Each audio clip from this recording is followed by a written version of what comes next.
নমস্কার বন্ধুরা, আপনি কি জানেন এশিয়ার সবচেয়ে ধনী গ্রামটি কোনো নামিদামি শহর নয়, বরং আমাদের ভারতেরই একটি গ্রাম। হ্যাঁ, গুজরাটের কচ্ছ জেলার মাধাপার গ্রাম এখন সারা বিশ্বের নজরে। শুনলে আপনার চোখ কপালে উঠবে।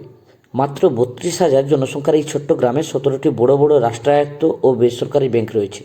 এসবিআই, এইচডিএফসি, আইসিআইসিআই, কি নেই এখানে। আর এই 17টি ব্যাংকে গ্রামবাসীর মোট জমার পরিমাণ কত জানেন? প্রায় 7,000 কোটি টাকা। ঠিক শুনেছেন। ভাবুন একবার, গড়ে প্রতিটি পরিবারের ব্যাংকে কয়েক কোটি টাকা জমা আছে। কিন্তু এই বিপুল টাকা এলো কোথা থেকে?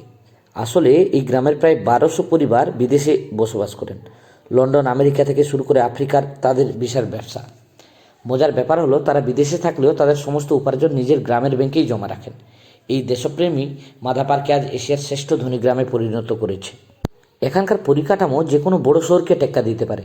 ঝকঝকে রাস্তা, আধুনিক হাসপাতাল, আন্তর্জাতিক মানের স্কুল আর বিশাল বিশাল বাংলো সবই রয়েছে এখানে। এমনকি এখানে পশুপালনের জন্য রয়েছে আধুনিক ব্যবস্থা। নিজের গ্রামকে এভাবে ভালোবাসতে কজন পারে? ভারতের এই গর্বের কথা আগে জানতেন?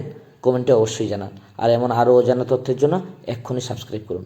ভালো থাকুন, সুস্থ থাকুন, আমাদের পাশে থাকুন।